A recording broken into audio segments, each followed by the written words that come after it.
Parlez-en aussi, mais il n'y a pas de problème. Enfin, pour Voilà. moi, c'est tout ce qui se passe ici, pour moi, est très important et très bien. Je me sens encouragé qu'il y a pas mal de gens qui, semble-t-il, ont eu des expériences extraordinaires quelque temps et qui ont tiré des conséquences d'une façon ou l'autre. Ce que je... Donc vous avez un séminaire, c'est ça? Donnez-moi votre nom déjà. Mon nom est Peter Hesse. Ça s'écrit comment? Peter, c'est Pierre, Peter Hesse, H-E-S-S-E. Hesse, comme le Hesse. poète Hermann Hesse. Ah d'accord, Hesse, Oui. d'accord. Mais moi je suis allemand, né en Amérique, mais ma vie est cassée en deux. J'étais entrepreneur et fonctionnaire d'entreprise, enfin des grandes structures industrielles, élu. Mais finalement j'ai eu un éveil, une chose qui s'est passée chez moi il y a environ 35 ans. J'ai eu des réponses sur mes questions de mon sens dans la vie et ça a changé complètement ma vie. J'ai littéralement fait autre chose et maintenant je suis arrivé à un point où je veux mettre en réalité ce que ma vision et les visions des autres. Je voudrais que vous posiez quelques questions, Oui. Peter, Allez-y. en français plutôt qu'en allemand quand même, bien que je parle un peu allemand. Vous remarquerez qu'il y a très peu de femmes quand même dans ce forum. Très peu de femmes, Oui, très peu d'hommes. très peu d'hommes. Ouais, ça c'est malheureux. Alors est-ce que vous avez une explication par rapport à ça, monsieur Non, Hesse? j'ai l'expérience que dans les situations qui touchent le spirituel, mes compatriotes masculins, comment on appelle ça, les hommes sont toujours trop fixés encore dans le rôle ancien. Moi je l'étais aussi, hein, je suis entrepreneur et comme on appelle ça ici en France, patronat. Oui. Je suis même élu président d'un patronat en Allemagne régional, mais élu alors quand même. Hein. Mais là, le grand problème, je ne parlerai pas à mes collègues dans le patronat, c'est ce que je vois ici. Et c'est ce que je vois ici, ça demande un esprit un peu plus ouvert. Et je trouve que cet esprit existe. Et pour moi, c'est une chose positive dans ce séminaire ici, qu'il y a pas mal de gens qui au moins retiré quelque chose pour eux-mêmes. Donc dans une semaine, vous allez organiser au Forum 104. En 104, c'est la prochaine étape à mon avis. Oui. Là, on demande des gens... Vous le qui faites dans le viennent- cadre de cette structure ici ou c'est autre Non, chose? mais je suis moi-même membre actif de Noetic Science Institute, D'accord. qui est le correspondant de INRES sur le temps de monde. D'accord. Et donc, je fais ça sous ce titre-là. Mais mon but, c'est simplement de voir et d'aider ceux qui ont une vision, à part l'expérience de ma vie, comment on peut solver des problèmes, comment on peut mettre des visions dans la réalité, en politique, en affaires et en spiritualité, différentes catégories. Et j'espère simplement qu'il y a beaucoup de gens qui viendront avec des visions qu'ils voudraient bien réaliser. C'est mon but. Ici, je me sens quand même encouragé que je ne suis pas le seul qui a eu des expériences extraordinaires. Oui, il y a cette jeune femme notamment qui a parlé tout à l'heure, Gaëlle Bretière. Oui, Alors c'était très mystérieux ce qu'elle disait parce que... c'est exactement ce que j'ai ressenti aussi. J'ai eu à peu près le même âge d'elle. J'ai eu différents types de réveils, mais ça m'est arrivé exactement. Et au milieu de la nuit, j'ai reçu des réponses. Les réponses étaient très mystiques, mais finalement j'ai compris, j'ai accepté. Et c'est avec Rupert Sheldrake, qui va venir tout à l'heure, oui. que j'ai discuté pour la première fois 5 ans après cet événement. C'était la première personne avec laquelle je pouvais m'échanger, parce que j'avais une certaine confiance avec lui, je le connaissais bien. Et entre-temps, je l'accepte moi-même, mon chemin, et je vis mon chemin. Je fais concrètement ce que ma voix m'a dit de faire. Et ça, ma vie a complètement changé dans cette direction. Je suis complètement sorti de mon entreprise familiale, où je suis la 4e génération, avec un produit merveilleux. Ça m'a fait beaucoup plaisir les premières années de ma vie.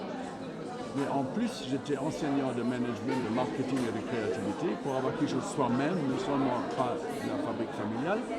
Et entre-temps, c'est devenu strictement une vie différente en obéissant à mon chemin qui m'a été donné. J'ai une question, je vais vous poser quelques autres questions. Oui.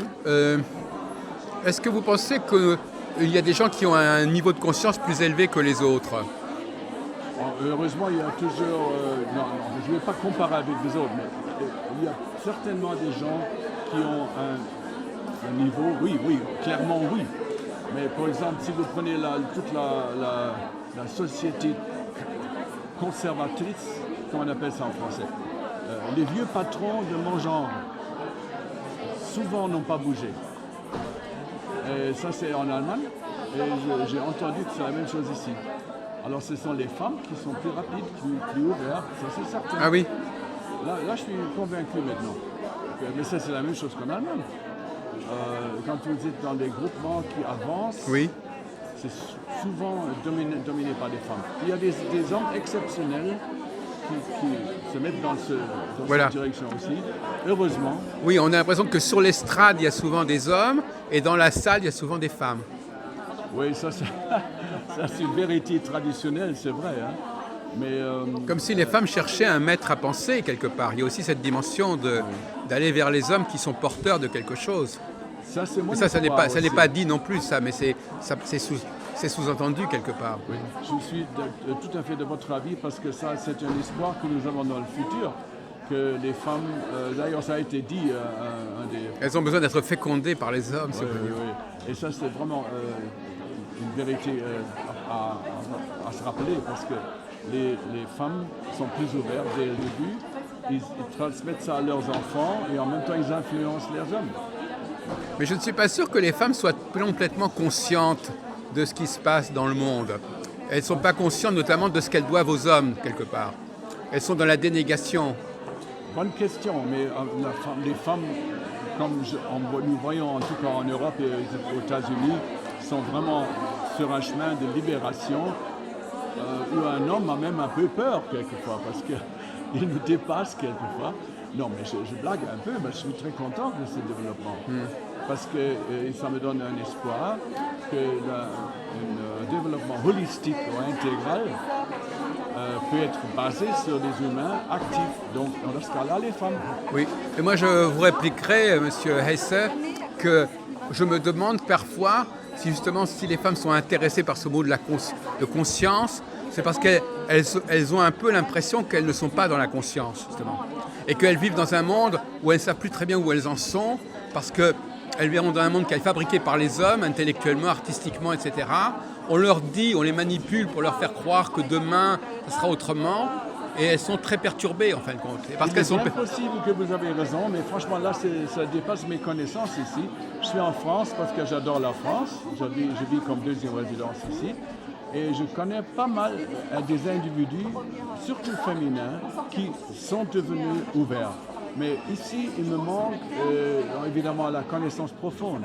Malheureusement, ça c'est une chose à rapprocher ici, il n'y a pas assez de communication libre entre les participants. Le petit groupe qu'on a fait maintenant dans l'atelier était un peu...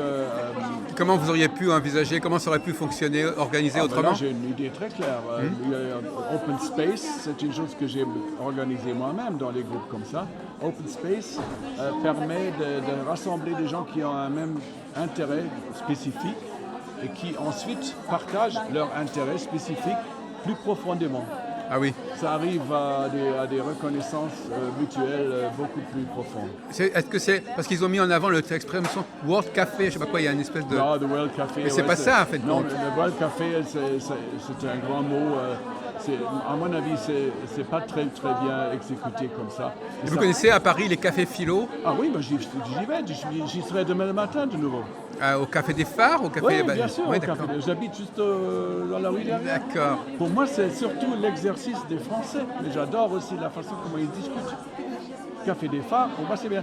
J'ai d'ailleurs pris leur idée quand j'étais élu dans le patronat en Allemagne. J'ai invité tous mes copatrons qui étaient élus. Vos collègues, en quelque sorte, vos confrères. Oui. oui, confrère, pour un dîner philosophique. Oui, et ça s'est bien passé? Ah oui, parce que c'était la première fois que ça a été osé d'aller profondément avec des questions personnelles parmi ces gens-là. Il y en avait parmi mes collègues, quelques-uns qui n'ont pas du tout bougé du tout, qui se sentaient vraiment gênés même. D'autres se sont ouverts. Tout à coup, vous avez découvert il y a des humains là-dedans qui sont profonds, qui, une fois qu'ils sont demandés, qu'ils s'ouvrent. C'était formidable comme expérience. Vous n'avez pas de double de ça? Si, Parce que je voudrais quand même pouvoir donner vos coordonnées avec la vidéo. J'ai même des cartes. Oui. J'ai une homepage assez élaborée en allemand et en anglais, mais le français n'est pas aussi bien développé. Oui, oui. Parce que mon français, comme vous le voyez, est quand même limité un peu. Ah, ben ça va pas mal quand même. C'est gentil, mais quand même, c'est pas la même chose que l'allemand et l'anglais. Mais vous avez du mérite, ça quand même, oui.